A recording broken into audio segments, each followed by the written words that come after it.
Hello everyone, তোমাদের সাথে একটা ভিডিও নিয়ে চলে এসেছি। তো তোমাদের সাথে আমি সাধারণত ইনস্টাগ্রাম বলো বা ইউটিউব বলো আনবক্সিং ভিডিও শেয়ার করে থাকি। তো আজকেও সেই হল ভিডিও বানানোর জন্য মিশো থেকে আমি দুটো পার্সেল অর্ডার করেছিলাম। তো একটা হচ্ছে এটা আর এটা।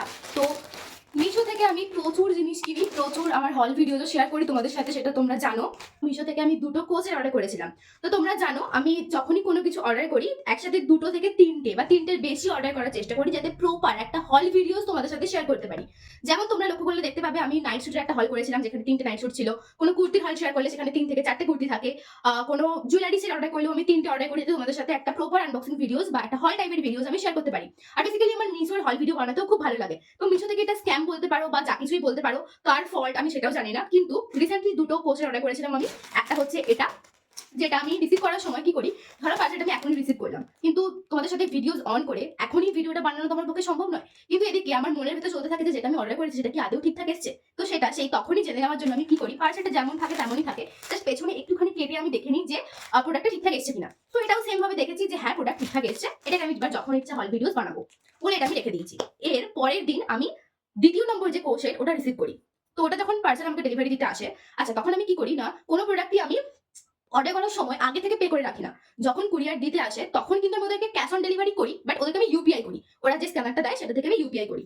তো এটা আমার এসছে পার্সেলটা, আমি রিসিভ করেছি, এইভাবে ছিল পার্সেলটা, ঠিক এভাবেই রাখা ছিল। ওরা যে বাইক নিয়ে দিতে আসে বাইকের ওপর ঠিক এভাবে রাখা ছিল।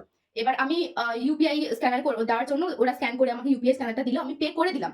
জাস্ট পেটা করলাম, করে পার্সেলটা নিয়ে জাস্ট এভাবে করলাম, দেখলাম এদিকে একটা ট্রান্সপারেন্ট পেপার আছে, আর এখান থেকেই দেখা যাচ্ছে পুরো প্রোডাক্টটা একটা ডিফারেন্ট প্রোডাক্ট আমি রিসিভ করেছি। তো সাথে সাথে আমি কুরিয়ারকে বললাম যে এটা একটা ডিফারেন্ট প্রোডাক্ট, আমি অর্ডার করেছিলাম এটা, আমি রিসিভ করেছি এটা। আচ্ছা যেটা অর্ডার করেছিলাম সেটা আমি তোমাদেরকে স্ক্রিনে অ্যাটাচ করে দেবো, পুরো কমপ্লিটলি ডিফারেন্ট একটা প্রোডাক্ট।